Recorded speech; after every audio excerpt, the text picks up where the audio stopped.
Welcome to the bold analysis. I want to first bear with me, ask you to bear with me a bit. I'm shooting this video and the room is not well lighted, so that's why the video might look a bit dark. I'm just doing this video at 3. I woke up to just check out what's happening in the country, and I bumped on a video by a Catholic bishop. I want to believe so. Or let me say a bishop from Nyeri. I cannot yet ascertain whether he's a Catholic. And the reason why I decided to analyze that video is because he has spoken about things I said yesterday when I did my analysis back home. For those who follow our podcasts, I said yesterday that it was not a matter of choice. It is a must that the leaders must listen to the people. And I wanted to listen to what this bishop is telling the president. I think Ruto has already thought at Aturamba that listening to the voice of this paints a different picture. Financial bill. That finance bill is not good. Let us be honest. Let us be honest. After hii housing bill is 3%, the government is not being honest. The government is not being honest. Why should you chew more than you can swallow? Mungu ni mwema. Kama ni kujenga nyumba, wacha kujenga nyumba nyingi. Jenga kulingana na uwezo wako. Hata si pale nyumbani, unapoanza kujenga nyumba, unajua nyumba yako ni fiti ngapi? Na unajua mshahara wako ni hiyo income ni pesa ngapi? Kwa hiyo unafanya nini? Budget. Ama namna gani? Unafanya budget. Nasema mwezi huu I'll do my savings, nitajenga maybe 100 feet. Next month nitajenga 100. Hii dunia haishi, maisha toa haya. Mungu ni mwema. Hiyo project si ya maskini, hiyo project ni ya matajiri. Ni ya matajiri. How sure am I? After 25 years, that house will be mine. Sure, hata ufanye calculation zako tu. Najua mimi si mzuri sana kwa hesabu. Sasa 3%. Nyumba ni ya milioni 3. How many years do I need ili nifikie hiyo nyumba ikuwe yangu? Na unaniambia mimi bwana Mojiri nikishindwa kulipa watoto wangu watanilipia. Niko na watoto gani? Mungu ni mwema. So, let us have a very honest conversation. And you cannot force things. Kama watu wanakuambia hii mambo si mzuri, sio mzuri. Yes, you cannot be only clever person. Atuwe tu unasema this is good, this is what we are going to do. Hapana, listen to what the Kenyans are saying. Hii ni kazi ya matajiri, vitu za matajiri. Kama ni kujenga nyumba, it's a very good thing. I appreciate. Lakini waacha serikali ijenge nyumba kulingana na income ambayo yako na bila kushurutisha. Because you are telling me wale wafanyakazi nimeajiri baada ya hiyo sheria, I'll also be paying 3% for all my workers. Do I have that budget? You know, I want you to look at the way he's breaking it down. He's breaking it down in a very simplistic manner. You can't force people with houses, and again, build houses that you can afford. And I remember analyzing that and saying that you can't build, not everyone else needs those houses. And I want to compare what the bishop is saying, and I want you to listen after listening to what the bishop has said, I also want you to take some time and also listen to another soundbite of President Ruto speaking about the same thing in Embu. Now, what they have always been talking about is, number one, that the housing project is to eradicate slums and to provide jobs. And I remember when I analyzed, I said something when I was speaking in County 041, that the issue of the slums is not a universal problem. That you can go to Embu and tell people in Embu that we need to do the 3% deduction because we want to do away with slums.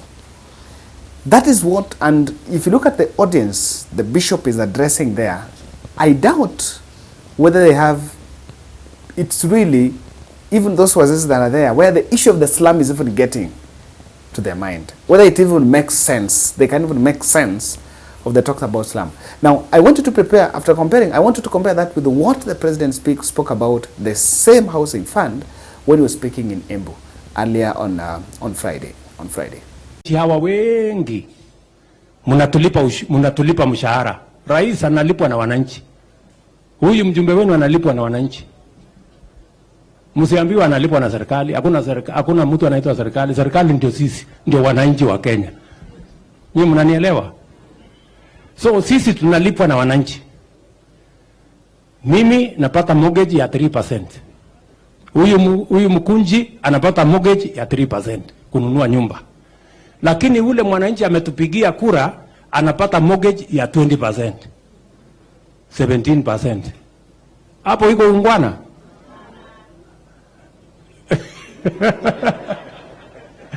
Wewe mwananchi ukienda kutafuta mortgage unaambiwa lete 15%, 17%. Mimi nalipa 3%. Huyu mkunji analipa 3%. So tumesema kwa sababu wananchi hawa ndio wanatulipia mshahara, na pia na wao tuwapangie ili hata na wao wapate mortgage, hata kama haitafika 3%, wacha ifike 5%. Jameni, iko makosa hapo? Iko makosa? Na katika hiyo mpango tumesema sisi ambao tuko na mshahara yenye nyinyi mnatulipa, sisi tutoe 3%. Mimi nitoe 2,500.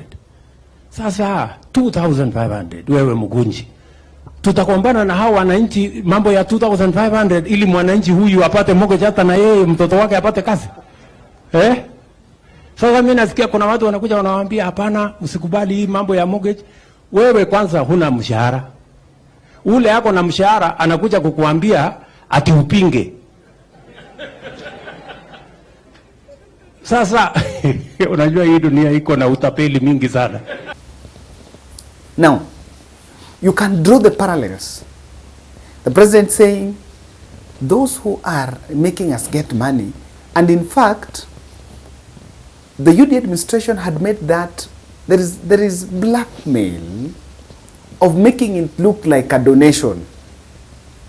You know, that because so and so is paying taxes allegedly for you to get the money, so we have to deduct you for them to get houses. Well, we all know the people we refer to are not even going to buy that, to take that mortgage. And I am so, you know, sometimes when we make these podcasts, some take them as hearsay. I've always taken time to be very critical, and that's the difference between my podcasts and other political analysis. For those who follow the ball, that's the difference. I take a very critical angle in a very strong position. I took this position that William Ruto must listen to the people.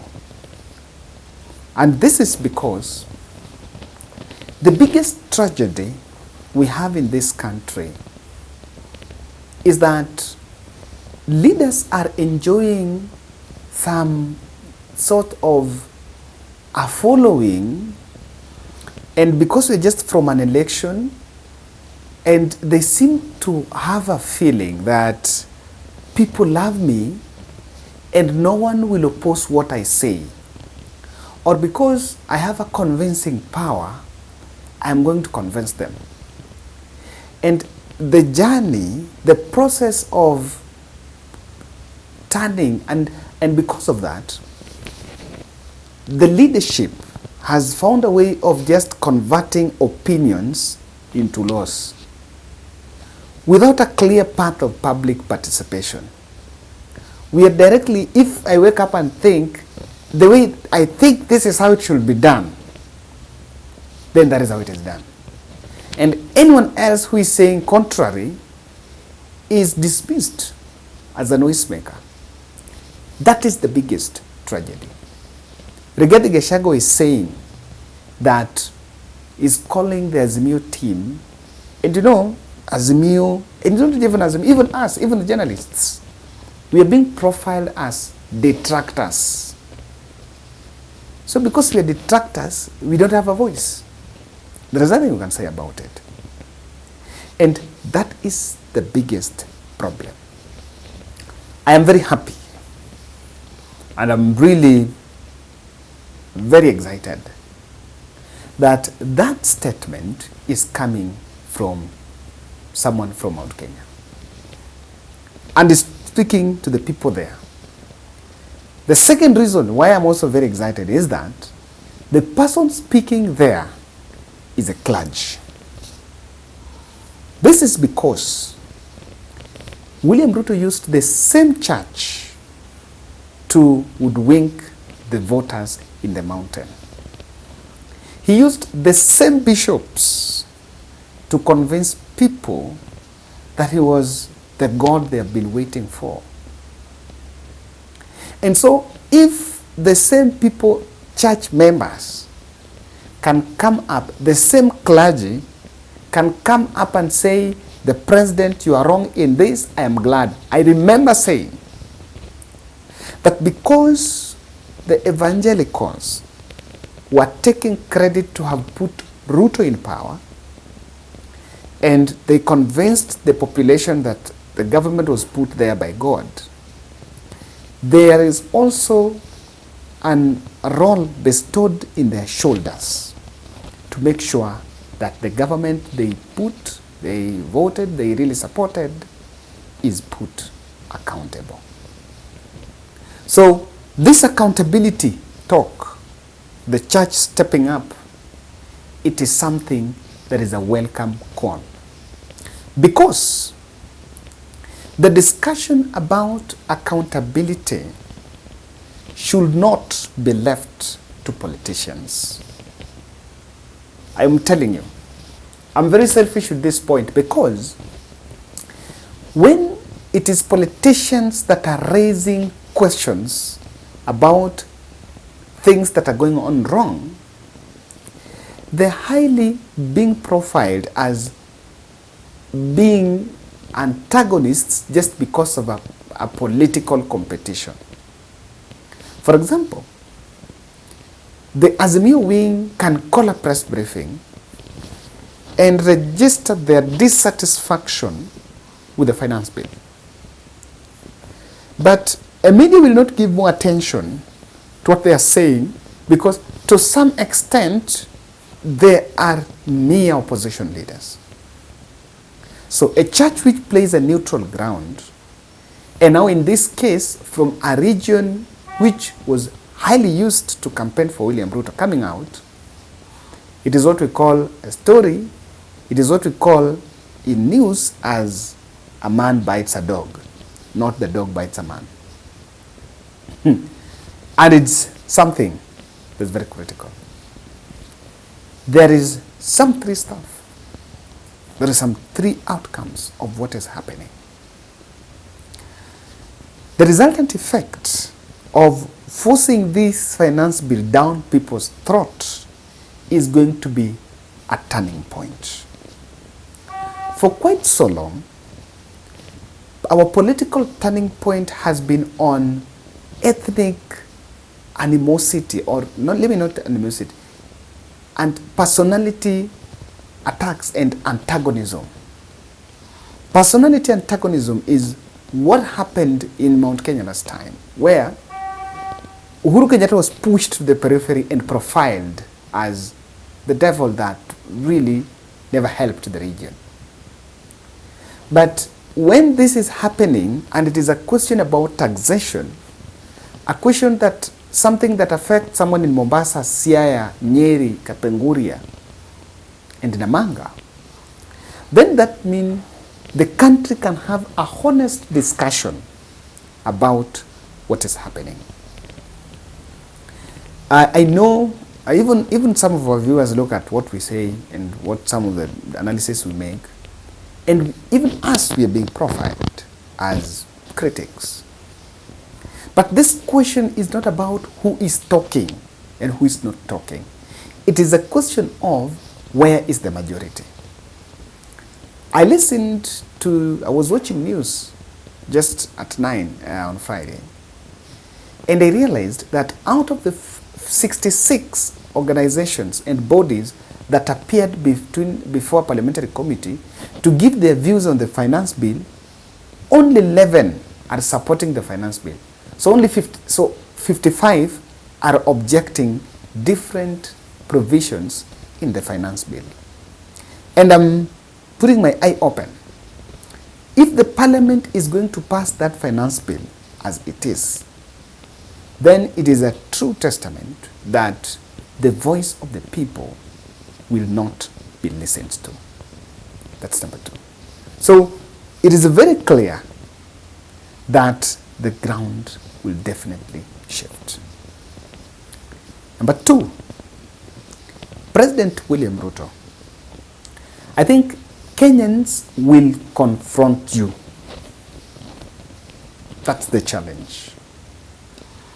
If you see the pastor coming out and saying, this is wrong, this is not it, the people already coming out. So what's happening here is, people are going to confront those in power. You will find a situation where an attempt by a state officer to say something about the same tax will be confronted.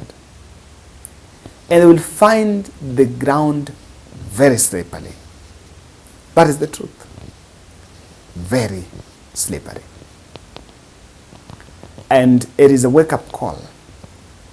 I say and I repeat, you must listen to the people. You cannot have the monopoly of the idea. Even if that idea is good, if it is for us without us, then it won't help. If you force that 3% levy and you take that money, honestly, that you're building those houses, and we don't want it, Kenyans will not take the houses. They will not take those houses. And you'll build those houses and have idle houses all over. Unless you don't want to build the houses. The bishop is saying, come in clean hand. The third thing I want to say finally about this observation